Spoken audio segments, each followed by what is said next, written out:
আসসালামু আলাইকুম, সবাইকে স্বাগত জানাচ্ছি গ্লোবাল ভিউজে। আপনাদের সঙ্গে আছি আমি সুরভি দিবা।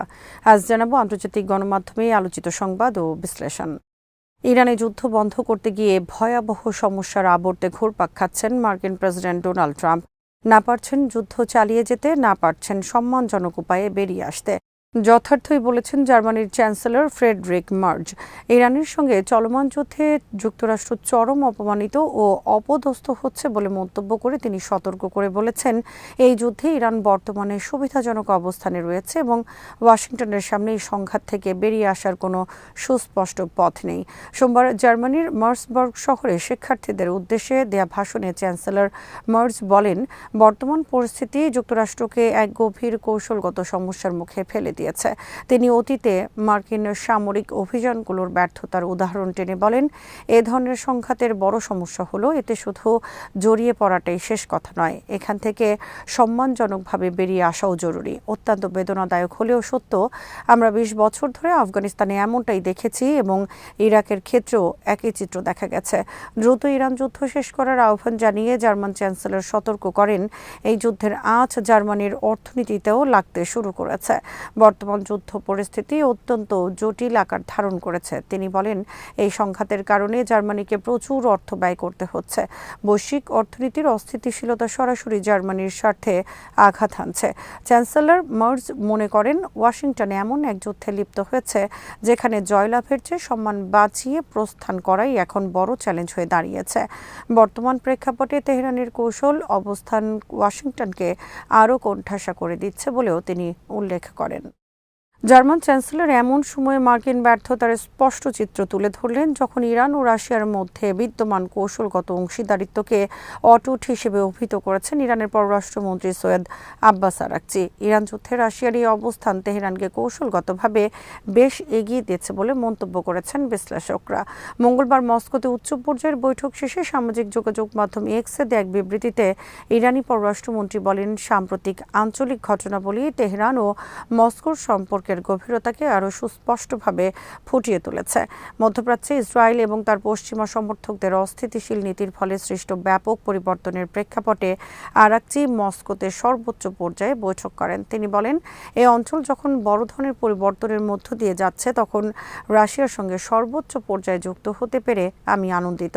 সাম্প্রতিক ঘটনাবলী আমাদের কৌশলগত অংশীদারিত্বের গভীরতা ও শক্তির প্রমাণ দিয়েছে।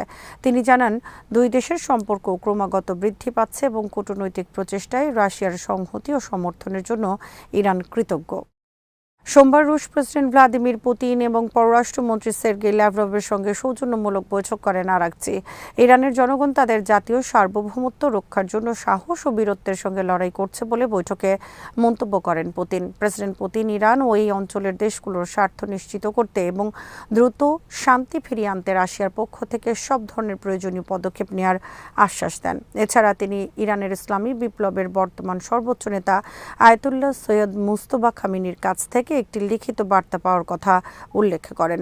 সম্প্রতি ইরানে যুক্তরাষ্ট্র ইসরায়েলি হামলায় সাবেক সর্বোচ্চ নেতা আয়াতুল্লাহ সৈয়দ আলী খামেনি, ঊর্ধ্বতন সামরিক কমান্ডার, সরকারি কর্মকর্তা এবং সাধারণ নাগরিকদের নিহতের ঘটনায় পুতিন আবার গভীর শোক ও সমবেদনা প্রকাশ করেন। রুশ প্রেসিডেন্ট জানান, তেহরান ও মস্কোর মধ্যে স্বাক্ষরিত দীর্ঘমেয়াদী কৌশলগত অংশীদারিত্ব চুক্তির আলোকে সব ক্ষেত্রে দ্বিপাক্ষিক সম্পর্ক আরও শক্তিশালী করতে রাশিয়া দৃঢ় প্রতিজ্ঞ। প্রায় ১.৫ ঘণ্টায় স্থায়ী এই বৈঠকে দ্বিপাক্ষিক সম্পর্ক, আঞ্চলিক পরিস্থিতি এবং চলমান যুদ্ধ নিয়ে বিস্তারিত আলোচনা হয়। রুশ পররাষ্ট্রমন্ত্রী সের্গেই ল্যাভরভ বৈঠককে অত্যন্ত ফলপ্রসূ বলে অভিহিত করেন। মস্কোতে নিযুক্ত ইরানের রাষ্ট্রদূত কাজেম জালালি জানিয়েছেন, আঞ্চলিক ও আন্তর্জাতিক ইস্যুতে দুই দেশের দৃষ্টিভঙ্গি অভিন্ন। বৈঠকের পর পররাষ্ট্রমন্ত্রী আব্বাস আরাকচি বলেন, রাশিয়া ও ইরানের কৌশলগত সম্পর্ক ভবিষ্যতে আরও সুসংহত হবে। তিনি যুক্তরাষ্ট্র ও ইসরায়েলের উস্কানিমূলক যুদ্ধের সময় রাশিয়ার অব্যাহত সমর্থনের প্রশংসা করেন। তবে কিছু দেশের নীরবতা ও দ্বিমুখী নীতির কঠোর সমালোচনা করে তিনি সতর্ক করে বলেন, যুক্তরাষ্ট্রের এই আধিপত্যবাদী আচরণ পুরো আন্তর্জাতিক সম্প্রদায়কে ক্ষতিগ্রস্ত করবে। পাকিস্তানের মধ্যস্থতা প্রসঙ্গে তিনি বলেন, যুক্তরাষ্ট্রের অযৌক্তিক দাবি এবং বারবার প্রতিশ্রুতি ভঙ্গের কারণে কূটনৈতিক অগ্রগতি বাধাগ্রস্ত হচ্ছে। তিনি জানান, বিগত অভিজ্ঞতা এবং বিশেষ করে আলোচনার মধ্যেই দুইবার সামরিক হামলা, পারমাণবিক স্থাপনায় আঘাত এবং অর্থনৈতিক চাপের কথা মাথায় রেখেই ইরান পরবর্তী কূটনৈতিক সিদ্ধান্ত নেবে। পারস্য উপসাগর, ওমান সাগর এবং কৌশলগতভাবে গুরুত্বপূর্ণ হরমুজ প্রণালীতে নৌ চলাচলে যে কোনো বিঘ্ন বা বাধার জন্য সরাসরি মার্কিন যুক্তরাষ্ট্র ও তার মিত্রদের দায়ী করেছে ইরান। সোমবার জাতিসংঘ নিরাপত্তা পরিষদে সামুদ্রিক নিরাপত্তা ও সুরক্ষা বিষয়ক এক উচ্চ পর্যায়ের উন্মুক্ত বিতর্কে ইরানের এই অবস্থানের কথা জানান জাতিসংঘে নিযুক্ত দেশটির স্থায়ী প্রতিনিধি আমির সায়েদ ইরাভানি। রাষ্ট্রদূত ইরাভানি বলেন, ওয়াশিংটন এবং তার সহযোগীদের বেপরোয়া ও অবৈধ পদক্ষেপ এই গুরুত্বপূর্ণ আন্তর্জাতিক জলপথকে চরম উত্তেজনা ও বিপদের কেন্দ্রে পরিণত করেছে। তিনি বলেন, পারস্য উপসাগর ও হরমুজ প্রণালীতে নৌ নিরাপত্তা বিঘ্নিত হওয়ার সব দায় সরাসরি আগ্রাসনকারীদের, বিশেষ করে যুক্তরাষ্ট্র ও তাদের সমর্থকদের। তাদের অস্থিতিশীল কর্মকাণ্ড নৌ চলাচলের স্বাধীনতাকে বিপন্ন করছে। ইরাভানি উল্লেখ করেন, বর্তমান সংকটের মূল কারণ হল ২৮ ফেব্রুয়ারি থেকে ইরানের বিরুদ্ধে যুক্তরাষ্ট্র ও ইসরায়েলি শাসনের শুরু করা বড় আকারের অন্যায় যুদ্ধ। তিনি অভিযোগ করেন, যুক্তরাষ্ট্র আন্তর্জাতিক আইন লঙ্ঘন করে ইরানের উপর তথাকথিত নৌ অবরোধ আরোপ করেছে। অবৈধভাবে ইরানের বাণিজ্যিক জাহাজ জব্দ এবং ক্রুদের আটকে রাখা হচ্ছে। এই পদক্ষেপগুলো জাতিসংঘ সনদ এবং সাধারণ পরিষদের রেজলিউশনের সরাসরি লঙ্ঘন, যা মূলত জলদস্যুতা ও আগ্রাসনের শামিল। ইরান উপকূলীয় রাষ্ট্র হিসেবে কয়েক দশক ধরে দায়িত্বশীলতার সঙ্গে এই জলপথের নিরাপত্তা নিশ্চিত করে আসছে বলে জানান ইরাভানি। তিনি বলেন, বর্তমানে উত্তপ্ত পরিস্থিতিতে ইরান আন্তর্জাতিক আইন অনুযায়ী প্রয়োজনীয় পদক্ষেপ নিয়েছে যাতে এই জলপথ শত্রু রাষ্ট্রের সামরিক উদ্দেশ্যে ব্যবহৃত হতে না পারে। ইরানি রাষ্ট্রদূত নিরাপত্তা পরিষদকে এই আগ্রাসনের বিরুদ্ধে কঠোর অবস্থান নেয়ার এবং অবিলম্বে জব্দকৃত ইরানি জাহাজ ও ক্রুদের নিঃশর্ত মুক্তির দাবি জানানোর আহ্বান জানান। তথাকথিত জব্দ পরোয়ানার অজুহাতে আন্তর্জাতিক জলসীমা ইরানের তেলের ট্যাঙ্কার আটকে দেওয়ার ঘটনায় যুক্তরাষ্ট্রের কঠোর সমালোচনা করেছে ইরানের পররাষ্ট্র মন্ত্রণালয়। তেহরান এই পদক্ষেপকে মহাসাগরে জলদস্যুতা এবং সশস্ত্র ডাকাতির প্রকাশ্য বৈধকরণ হিসেবে অভিহিত করেছে।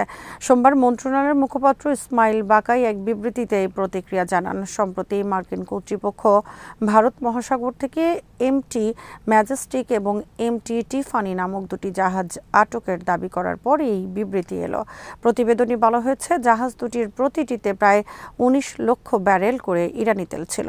ওয়াশিংটনের একতরফা নিষেধাজ্ঞা ব্যবস্থার অংশ হিসেবে মার্কিন আদালতের জারি করা ফেডারেল ওয়ারেন্টের দোহাই দিয়ে এই বিপুল পরিমাণ তেল জব্দ করা হয়েছে। মুখপাত্র ইসমাইল বাকাই ব্যঙ্গাত্মক সুরে বলেন, জলদস্যুদের পুনরুত্থানে স্বাগতম।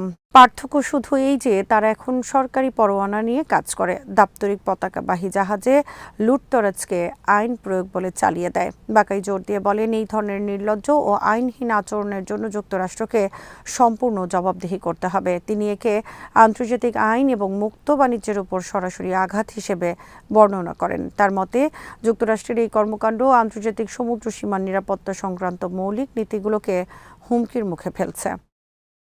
ইসরায়েলের রাজনৈতিক নেতৃত্ব বর্তমানে অচল হয়ে পড়েছে এবং লেবানন, গাজা ও ইরান এই ৩ ফ্রন্টেই যুদ্ধ পরিচালনায় দেশটি ব্যর্থ হয়েছে।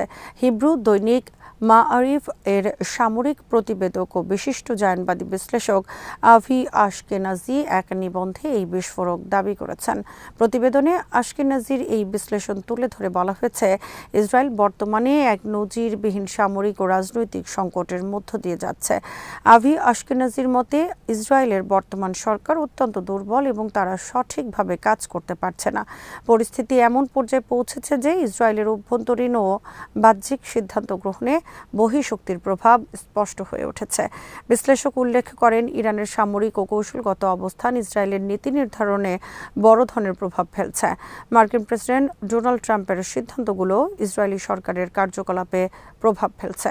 প্রতিবেদনে উল্লেখ করা হয়, গাজা, লেবানন এবং সরাসরি ইরানের সঙ্গে সংঘাতে ইসরায়েল পরিস্থিতি সামাল দিতে চরমভাবে ব্যর্থ হয়েছে। এর কারণ হিসেবে বলা হয়েছে, গাজা ফ্রন্টে হামাসকে নির্মূল করতে ব্যর্থ হয়েছে ইসরায়েলি বাহিনী। লেবানন ফ্রন্টে হিজবুল্লাহর প্রতিরোধ ভাঙতে সক্ষম হয়নি তারা। ইরান ফ্রন্টে ইরান সরাসরি এবং তার মিত্র শক্তির মাধ্যমে ইসরায়েলের উপর শক্ত অবস্থান বজায় রেখেছে। আভি আশকেনাজি স্বীকার করেছেন, গাজায় হামাস এবং লেবাননে হিজবুল্লাহ এই দুই শক্তির উপর ইরানের সরাসরি প্রভাব থাকায় আঞ্চলিক সমীকরণে ইরানের মোকাবেলায় ইসরায়েলের অবস্থান এখন অনেক দুর্বল এবং সংকুচিত হয়ে পড়েছে। নিবন্ধের সারসংক্ষেপ অনুযায়ী সামরিক শক্তির দাপট দেখালেও রাজনৈতিক ও কৌশলগত দিক থেকে ইসরায়েল এখন খাদের কিনারায় দাঁড়িয়ে আছে এবং বহুমুখী যুদ্ধের এই চাপ সামলানোর সক্ষমতা দেশটির বর্তমান নেতৃত্বের নেই। আজ এখানেই শেষ করছি। সবাই ভালো থাকুন, সুস্থ থাকুন আর দেখতে থাকুন বিডি ফিউজ। চ্যানেলটি ভালো লাগলে সাবস্ক্রাইব করুন, সংযুক্ত থাকুন আমাদের ফেসবুক পেজে। আল্লাহ হাফেজ।